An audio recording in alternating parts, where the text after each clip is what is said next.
Question paper 13 चल रहा था, आज सी सेक्शन करेंगे। सी सेक्शन का पहली वाला जो क्वेश्चन है इसमें बोल रहा है a game of chance consist of spinning a arrow on the circular board divided into 8 equal parts which comes to rest pointing at one of the number 1 2 3 ... 8 see the figure which are equally likely come outs. ठीक है, तो यहाँ पर एक तो cardboard है गोल type का, इसमें 8 इक्वल भाग किया हुआ है, इसमें से एक तो एरो निकला हुआ है। अच्छा, अभी बोला what is the probability that the arrow will point at. अच्छा, एरो कहाँ पर रहेगा उसके हिसाब से इसका प्रोबेबिलिटी चाहिए। तो बोला ऐड ऑड नंबर का प्रोबेबिलिटी। तो ऑड नंबर का प्रोबेबिलिटी क्या हो जाएगा? ऑड नंबर क्या क्या आ रहा है टोटल, पहले टोटल आउटकम जो है वो क्या है एक बार देख लेते हैं। 1 है, 2 है, 3 है, 4 है, 5 है, 6 है, 7 है, 8 है, 7 8। तो 8 आउटकम टोटल है, 8 भाग है, मतलब आउटकम टोटल 8 है। तो 8 के अंदर कितना ऑड नंबर है? तो ऑड क्या क्या है? 1 है, 3 है, 5 है, 7 है। तो 4 ऑड नंबर है, तो आ जाएगा 1/2। ठीक है। अच्छा चलो नेक्स्ट बोला है द नंबर ग्रेटर देन 3। 3 के ऊपर का क्या नंबर है? 4 है, 5 है, 6 है, 7 है, 8 है, मतलब टोटल 5 नंबर है। तो प्रोबेबिलिटी ऑफ ग्रेटर देन 3 का ग्रेटर देन कितना आ रहा है? 5। किसके अंदर? 8 के अंदर। टोटल आउटकम 8 है, तो 5/8 हो गया। अच्छा, नंबर ऑफ लेस देन 9 के नीचे, तो 1 भी आ सकता है, 3 4 5 6 7 8 सभी आ सकता है। तो ये टोटल आउटकम आपका फेवरेबल आउटकम भी 8 है और टोटल आउटकम भी 8 है। तो बोला है less than 9, probability less than 9 क्या आ जाएगा? 8/8, माने आपका फेवर में 8 है और टोटल भी 8 है, मतलब 1 हो गया। ये श्योर इवेंट बोलता है, इसको श्योर इवेंट हम लोग बोलते हैं। ठीक है। अच्छा चलो 27 में बोल रहा है find those point on Y axis each of which is at distance 13 unit from the point. अच्छा, वाई एक्सिस के ऊपर ऐसे है, वाई एक्सिस के ऊपर कोई पॉइंट है, तो ये जो पॉइंट है, ये वाला पॉइंट कहाँ पर आएगा? लेफ्ट। हाँ, तो यहाँ पर कहीं आएगा ये पॉइंट 5,7। ये पॉइंट से एक्स एक्सिस के ऊपर 13 यूनिट, मतलब कोई भी पॉइंट होगा वो 13 यूनिट डिस्टेंस पे होगा। ये पॉइंट निकालने बोल रहा है। तो वाई एक्सिस के ऊपर जब कोई पॉइंट होगा तो उसका एक्स 0 होता है, तो वाई ओनली आता है, एक्स 0 होता है, वाई कुछ इन मैंने आपका पॉइंट आएगा, लेकिन एक्स एक्स मैंने एक्स जो पॉइंट होता है वो 0 होता है, एब्सिसा 0 होता है, ऑर्डिनेट आएगा। ठीक है, तो उसके चलते ये करते हैं। तो बोल दिया होच्छे ये दोनों का डिस्टेंस 13 यूनिट, तो 0 माइनस इसका whole square plus alpha minus 7 इसका whole square equal to 13 square.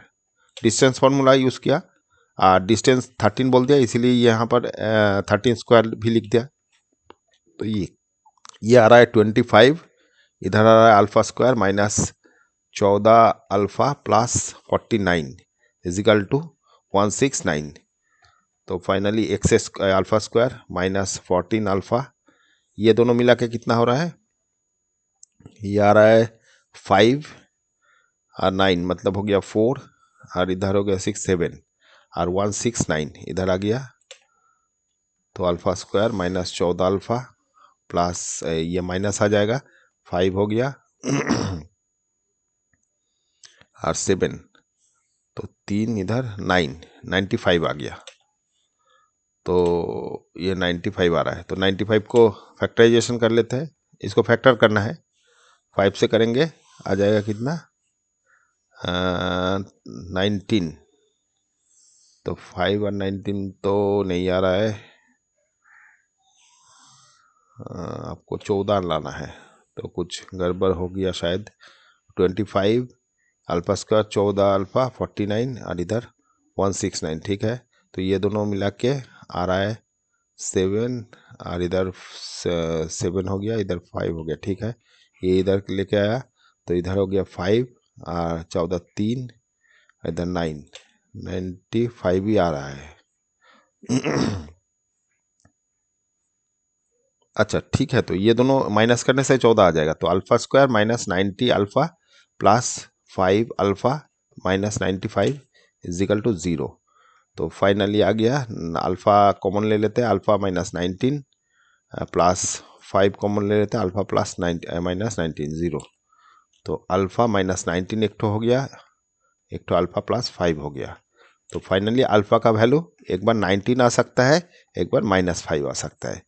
तो आपका जो पॉइंट इक्वी डिस्टेंस में है, माने इक्वी डिस्टेंस है, ये 13 डिस्टेंस में है, वो वाला पॉइंट क्या हो जाएगा, पहले वाला तो 0 ही आएगा, फिर 19 हो सकता है, फिर एक तो 0 माइनस 5 हो सकता है। मतलब ये दोनों पॉइंट दोनों तरफ हो सकता है, एक इस तरफ, एक इस तरफ, ये प्लस दिया है, एक तो माइनस दिया है। हाँ, तो 5 वाला जो है ये वाला नीचे हो सकता है, यहाँ पर कहीं होगा, माने एक तो इधर पॉइंट होगा और एक तो ये ऊपर में पॉइंट कहीं होगा, माने ऐसे कुछ होगा। ठीक है, अच्छा चलो next. The point A 4,7, B P,3 and C 7,3 are vertices of right angle triangle at B, find the value of P। अच्छा, कोई राइट एंगल है, ऐसे एक तो राइट एंगल है जिसका वर्टिसेस दे दिया ए बी सी, बी बोल दिया राइट एंगल, तो ये वाला दे दिया, ये वाला 7,3 और इधर दे दिया 4,7। तो राइट एंगल ट्राइंगल का ये दोनों साइड का स्क्वायर इक्वल टू ये थर्ड साइड का स्क्वायर होता है। ये पाइथागोरस से हम लोग निकल सकते हैं। तो सबका डिस्टेंस अगर निकलते हैं, पहले A B square equal to क्या आ जाएगा, 4 माइनस पी इसका होल स्क्वायर प्लस 7 माइनस 3 इसका होल स्क्वायर। बी सी निकलते हैं, B C square equal to हो गया पी माइनस 7 इसका होल स्क्वायर प्लस 3 माइनस 3 इसका whole square, and C A equal to हो जाएगा C A square equal to 7 minus 4 इसका होल स्क्वायर प्लस 3 माइनस 7 इसका होल स्क्वायर। तो ये थोड़ा सा सिंप्लीफाई कर लेते हैं, ये इसमें तो p है तो इसमें सिंप्लीफाई नहीं होगा कुछ, ये वाला 3 कट जाएगा, और इधर थोड़ा सा सिंप्लीफाई कर लेते हैं, ये 3 का स्क्वायर हो जाएगा, ये माइनस 4 का स्क्वायर हो जाएगा।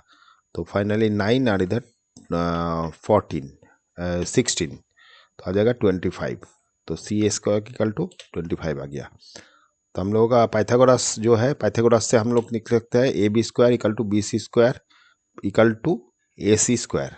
ठीक है, तो ए बी क्या आ जाएगा, ए बी यहाँ पर दिया हुआ है तो लिख लेते हैं 4 माइनस पी इसका होल स्क्वायर प्लस ये वाला हो जाएगा 4 तो 16 आ जाएगा।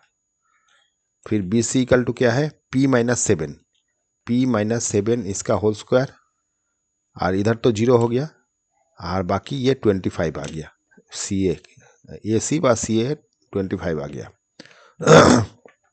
सिंप्लीफाई करता है यहाँ पर, तो ये 16 हो गया माइनस 8p हो गया प्लस पी स्क्वायर हो गया, इधर 16 है, इधर P square minus 14p plus 49 equal to 25।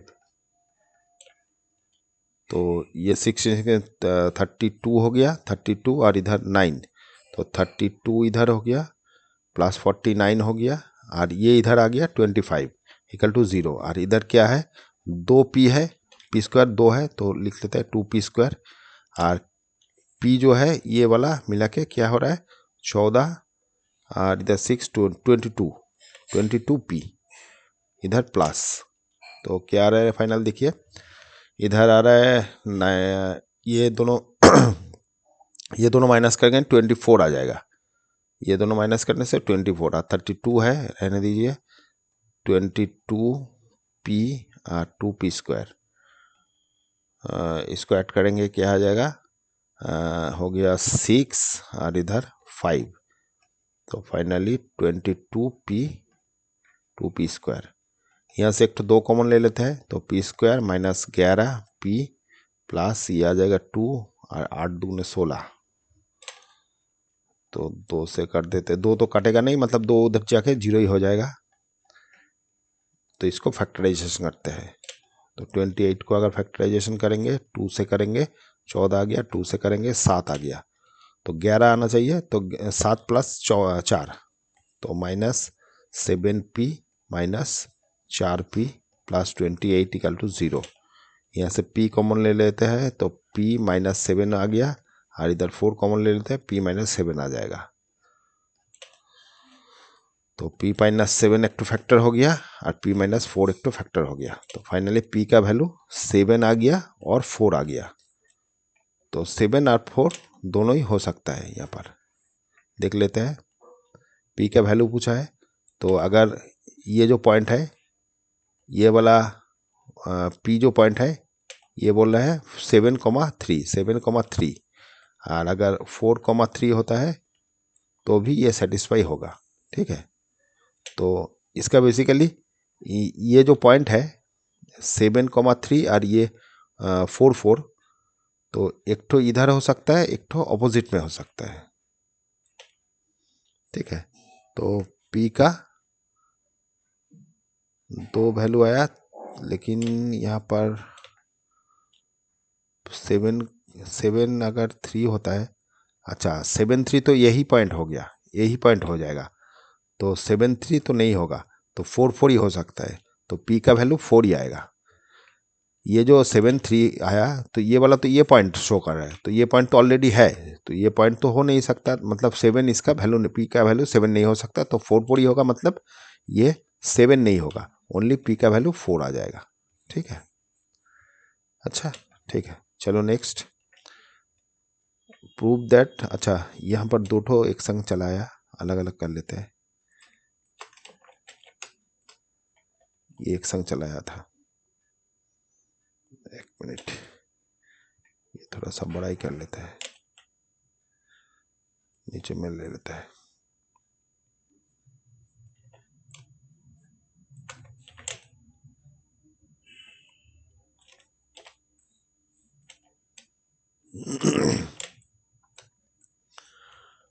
चलो 28 में बोल रहा है prove that the parallelogram circumscribing a circle is rhombus. ठीक है, तो पहले एक ठो पैरेललोग्राम ड्रॉ कर लेते हैं।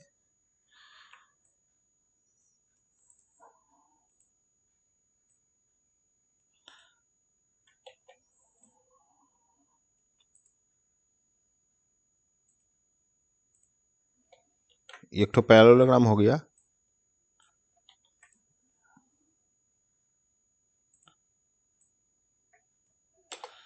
तो इसके अंदर एक तो सर्कल है।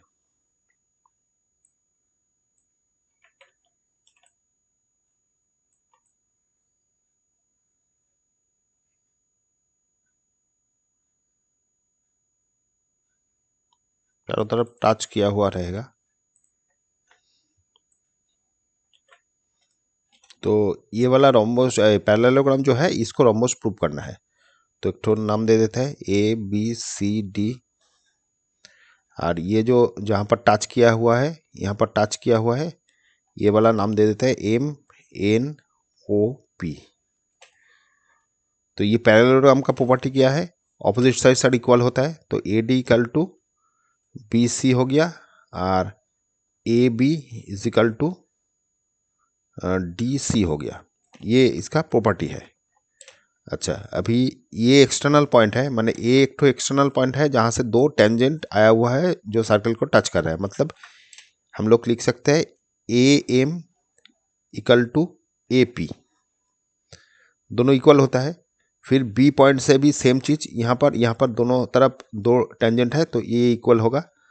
तो यहाँ पर भी BM इक्वल टू BN लिख सकते हैं, और ये C पॉइंट से भी सेम चीज, तो हम लोग यहाँ से भी लिख सकते हैं OC is equal to NC, और इधर भी D पॉइंट से सेम है, तो सेम होने से ये वाला चीज माने DO is equal to PD लिख सकते हैं, PD।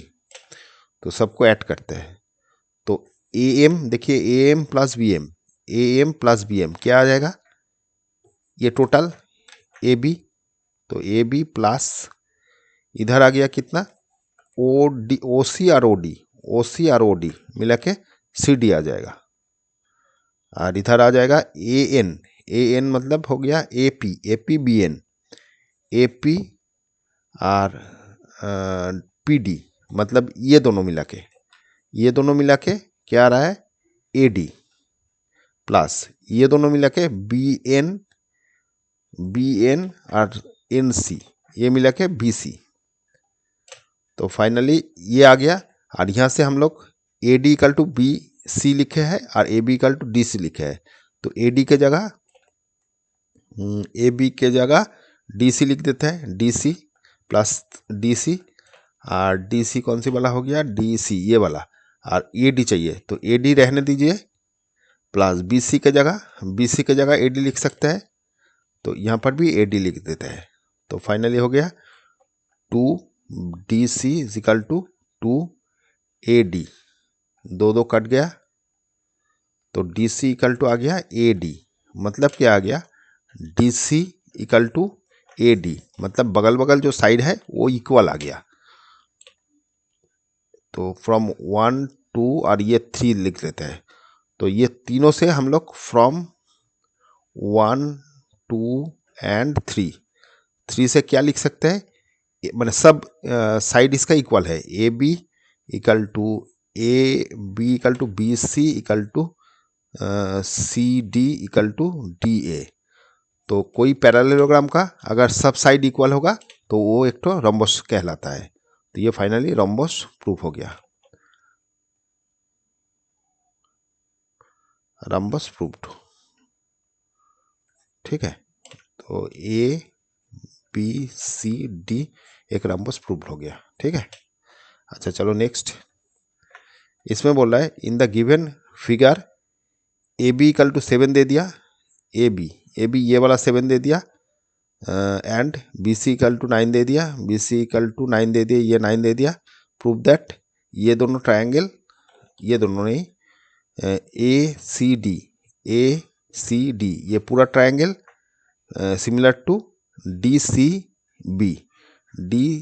बी ये ट्रायंगल के सिमिलर है, ये प्रूव करना है। तो करते हैं, ये जो एंगल है ये दोनों ट्रायंगल के अंदर है। तो पहले लिख लेते हैं इन ट्रायंगल ये वाला, तो A C D and triangle D C B, ये दोनों के अंदर ये एंगल कॉमन है। तो angle A C D equal to angle D C B. अच्छा, ये वाला होने के बाद और एक एंगल हम लोग एंगल प्रॉपर्टी से दिखाएंगे ये दोनों सिमिलर। तो और एक ठो एंगल हमको प्रूव करना है। तो ये जो कॉर्ड है, ये कॉर्ड के ऊपर ये ट्रायंगल आपका सर्कल के अंदर जो कॉर्ड होता है, ये कॉर्ड के ऑपोजिट एंगल, मतलब कॉर्ड के ऑपोजिट मतलब ये एंगल, और कॉर्ड के संग जो टेंजेंट होता है ये जो एंगल होता है, ठीक है, ये एंगल इक्वल होता है, ये दोनों एंगल इक्वल होता है। ये आप लोगों का सिलेबस का नहीं है, ये आईएससी का है, तो जो भी है ये देख लीजिए। तो ये और ये एंगल इक्वल होता है, ठीक है। तो यहाँ पर और एक ठो लिख लेंगे, तो ये वाला हो जाएगा B A C A D, तो लिख ले सी ए डी। तो angle C A D is equal to इधर सी डी बी, ये दोनों ट्रायंगल एंगल इक्वल है। तो हम लोग लिख सकते हैं बाय क्राइटेरिया ऑफ, माने ये आपका ए के थ्रू, ए ट्रायंगल के थ्रू, माने क्राइटेरिया के थ्रू ये वाला ट्रायंगल सिमिलर है, ये दोनों ट्रायंगल डी सी बी। तो ये प्रूव हो गया, पहले वाला जो था ये वाला। अभी दूसरा जो बोल रहा है find the length of C D. तो सी डी का ये वाला एक बार ले लेते हैं।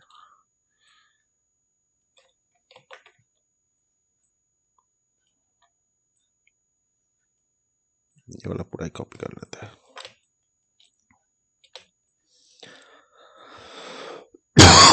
सॉरी, अभी ये वाला ट्रायंगल आपका सिमिलर प्रूव हो गया। तो सी डी हमको चाहिए, ये सी डी वाला। तो सी डी हम कैसे निकालेंगे, देखिए ये जो ए बी है ये 7 दे दिया, और बी सी जो है ये 9 दे दिया, और ये हम लोगों को पूछा है। ठीक है, तो पहले जब पूरा ट्रायंगल सिमिलर है, पूरा ट्रायंगल ले रहे हैं, तब ये एंगल के थ्रू ये वाला मिल रहा है, माने ए के ऑपोजिट डी सी मिल रहा है, तो एक्स बाई ये इसके फिर सिमिलर है, तो हम लोग 9 लिख सकते हैं। फिर दूसरा जो एंगल है फिर ये ले रहे हैं, तो इसके लिए हमको चाहिए ये नीचे वाला एक्स लेना है, तो नीचे के लिए ये एंगल मिला है, तो उसके चलते माने बी के चलते ये वाला एंगल ऊपर वाला आएगा, तो ये वाला 7 + 9 आ जाएगा। तो एक्स स्क्वायर इक्वल टू आ गया कितना, इधर 9 इंटू 7 हो गया 9, तो 16 आ गया। तो फाइनली एक्स इक्वल टू आ जाएगा √9 इंटू 16 तो आ जाएगा 12। तो एक्स का वैल्यू आ गया 12। तो ये आपका जो सी डी बोला है, सी डी इक्वल टू आ जाएगा 12। ठीक है, फिर से एक बार दिखा देते हैं ये वाला क्या किया। ये जो दो ट्रायंगल है, दो ट्रायंगल जब सिमिलर हो गया, इसका कॉरेस्पॉन्डिंग साइड्स का रेशियो इक्वल होता है। तो पहले हम लोग ए का रेशियो निकाला, माने ए जो माने बड़ा ट्रायंगल का ए का जो अपोजिट साइड है एक्स लिखा, ये एक्स लिखा, ये किसके इक्वल था, ये एंगल के। तो डी एंगल माने बी डी सी के इक्वल था, इसका अपोजिट साइड 9 हो गया, ये लिखा। फिर हमको फिर एक्स चाहिए, तो नीचे में, तो इसके लिए क्या है, ये जो एक्स है ये एंगल के लिए आ रहा है, माने हमको तो सेकंड वाला नीचे वाला चाहिए, तो ये एंगल लिखा, तो एक्स आया। तो ये यहाँ पर किसके संग इक्वल है, ये एंगल के संग इक्वल है, माने ए डी सी के, तो उसके संग इक्वल होने से इसका कॉरेस्पॉन्डिंग साइड 7 + 9, मतलब ए सी है, तो ए सी तो 7 + 9 होता है, तो ऊपर में 7 + 9 बड़ा ट्रायंगल का माने कॉरेस्पॉन्डिंग साइड लिखा, तो इसको करने से ये 12 आ रहा है। ठीक है, अच्छा यहाँ पर यूनिट अगर है, यूनिट है तो सीएम भी लिख दीजिएगा, नहीं तो ये गलत हो जाएगा, 12 सीएम। ठीक है, अच्छा चलो नेक्स्ट करते हैं। 29 में बोल रहा है if alpha beta are the zeros of polynomial then find the polynomial whose zeros are ये। अच्छा यहाँ पर अल्फा प्लस बीटा, ये जो पॉलिनोमियल है इसका जीरोज बोल दिया अल्फा प्लस बीटा, तो अल्फा बीटा क्या हो जाएगा -b/a, तो 92/a मतलब 1। ठीक है, दूसरा जो अल्फा इंटू बीटा है वो क्या हो जाएगा 1920। ठीक है, बाई 1, तो 1 लिख दीजिए एक बार। हमको चाहिए अभी इसका ये जो रूट्स है उसका पॉलिनोमियल, तो इसका भी सम निकलता है, सम, तो alpha square by beta plus beta square by alpha equal to क्या आ जाएगा, तो अल्फा बीटा हो गया आपका एलसीएम, इधर हो गया alpha cube plus beta cube, तो फाइनली ये अगर फॉर्मूला में डालते हैं तो अल्फा प्लस बीटा इसका whole cube -3 alpha plus beta by alpha beta, तो वैल्यू बैठा है ये वाला -92 और इसका whole cube minus alpha, alpha beta equal to कितना है 1920 और अल्फा बीटा इक्वल टू -920, तो ये माइनस आने से ये प्लस हो जाएगा, ये हटा देते हैं, ये प्लस हो गया बाई इधर अल्फा बीटा इक्वल टू 1920। अच्छा यहाँ पर ये एक बार कॉमन ले लेते हैं 92, तो 92 कॉमन लेने से आपका आ जाएगा इधर 90 माइनस, तो मतलब माइनस है तो ये माइनस ही आएगा, तो ये 92 स्क्वायर करने से कितना आ रहा है देखते हैं, 92 का स्क्वायर करने से 4 आ रहा है, इधर 18 81 92, तो ये 4 आ गया, 16 आ गया, ये आ गया 4 8, तो इधर -8464 आ जाएगा, और प्लस ये वाला कितना आ रहा है 192 इंटू 3, तो आ जाएगा 0 6 3 7 2 5, तो 5760 ये माइनस कर लेते हैं, तो 760 तो आ जाएगा कितना 4, इधर 0 हो गया, इधर आ गया 7, और इधर आ गया 3, मतलब 62, तो आ जाएगा, अच्छा नीचे में 192 है, तो 92 इंटू ये माइनस में आ रहा है, तो 2740 बाई 1920, यहाँ पर इसको मल्टीप्लाई करते हैं 92 से, नहीं तो इधर देखते हैं काट ही लेते हैं, तो माइनस आ जाएगा आंसर में, और काटते हैं, तो 4 से काटते हैं पहले, 4 से करने से आ जाएगा कितना, ये आ जाएगा 4 4 4 16, 4 4 32, ये 4 से करने से 4 6 4 7 28, 4 6 26, 6 आ जाएगा, 6 आ जाएगा, 3 7 28, 4 6 26, फिर 4 से करते हैं, 4 से करने से 2 से करते हैं 2 4 0, और इधर हो गया 3 3 8, फिर 2 से करते हैं, हो जाएगा 1 12 18, 120, फिर इधर से 4 से करते हैं, 4 3 4 12, और 4 से करने से 2 12, तो ये आ जाएगा -169 इंटू 2 3, तो आ जाएगा 9 7 2 9 6 3 6 18 20,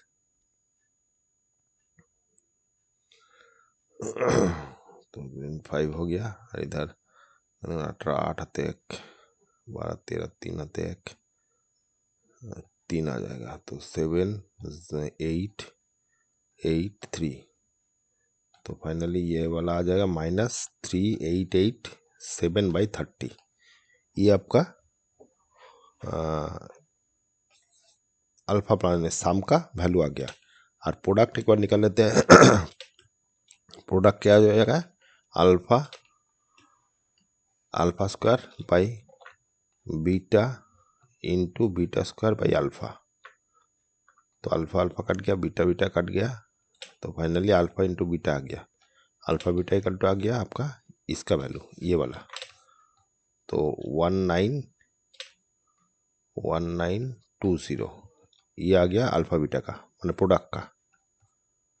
तो फाइनली हम लोग का इक्वेशन क्या हो जाएगा, इक्वेशन हो जाएगा एक्स स्क्वायर माइनस माने होता है माइनस साम इंटू एक्स इंटू प्रोडक्ट, ठीक है, तो एक्स स्क्वायर आ गया माइनस साम कितना आया था ये वाला, तो माइनस माइनस प्लस हो जाएगा 388/7/30 X plus product equal to 1920, तो ये आपका इक्वेशन आ जाएगा पॉलिनोमियल आ जाएगा, इक्वेशन नहीं पॉलिनोमियल, ठीक है, ये वाला आपका पॉलिनोमियल आ जाएगा, ठीक है। अच्छा चलो नेक्स्ट बोला proof that √2 is A irrational number, तो ये तो पहले हम लोग बहुत बार कर चुके हैं, let P be rational number, पहले प्रूफ मैंने रैशनल नंबर लेके चलते हैं, तो let √2 is a rational number, तो √2 को हम लोग p/q फॉर्मेट में लिख सकते हैं, तो pq इंटीजर हो गया,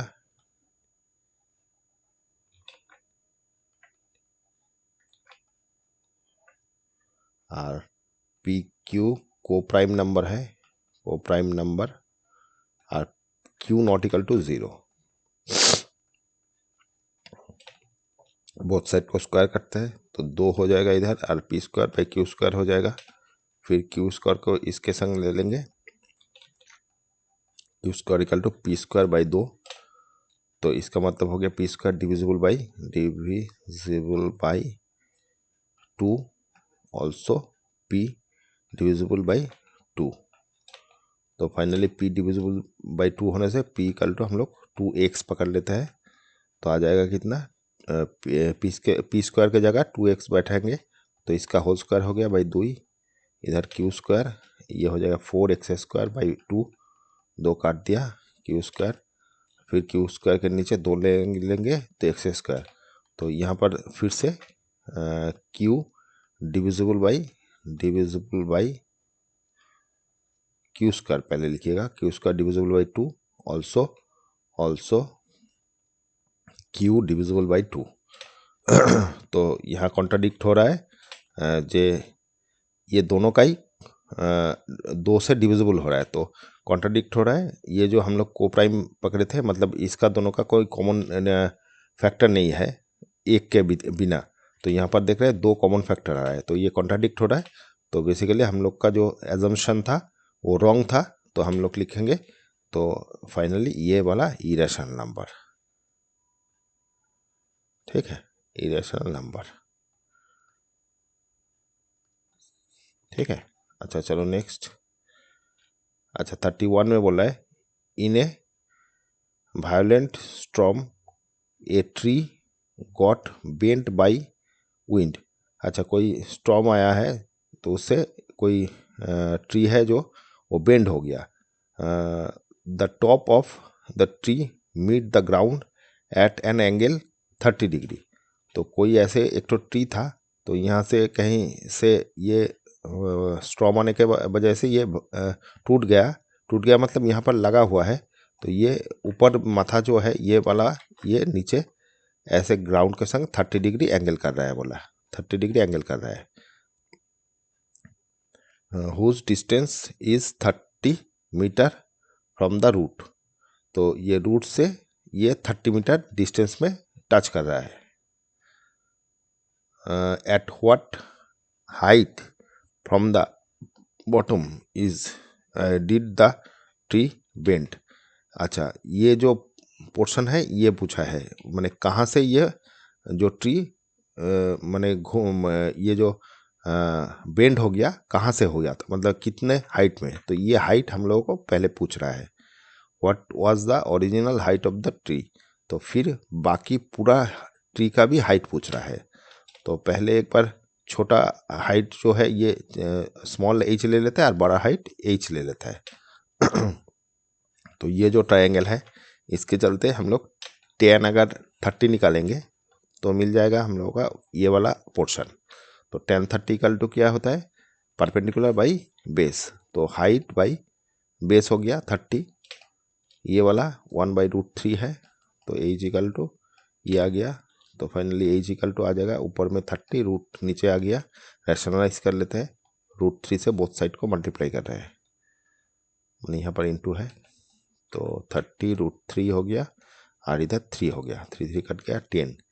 तो फाइनली 10 और इसका वैल्यू यहाँ पर दे दिया √3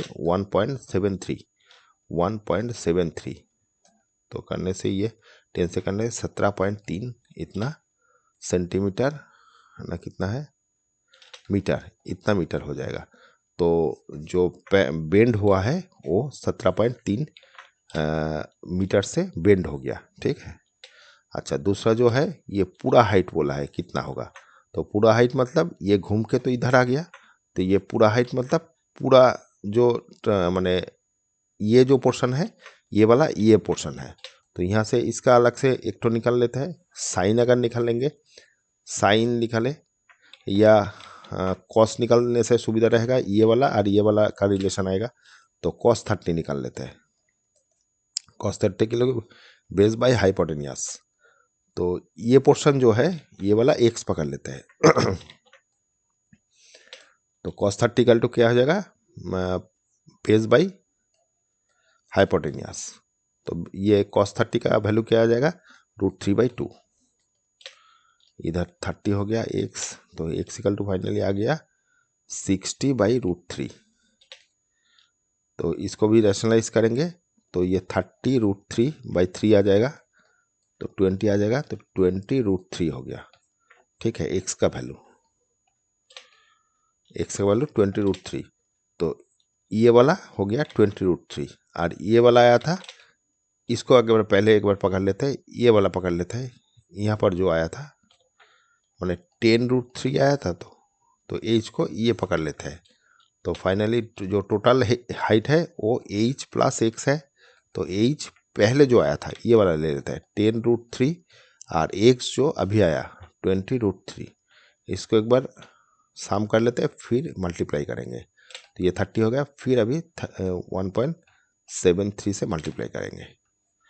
तो देखिए क्या हो रहा है, 0 आ गया, ये 3 से 9 हो गया, फिर 3 7 3 से देखो, 1 हाथे 2 5, तो 0.3 के बाद यहाँ पर पॉइंट आ रहा है। तो फाइनली इतना मीटर हो जाएगा टोटल हाइट, मतलब जो ट्री का टोटल हाइट था 51.9 हो जाएगा। ठीक है, अच्छा ये वाला सेक्शन ख़त्म हो गया, दूसरा सेक्शन जितना जल्दी हो सके करेंगे। Okay, thank you.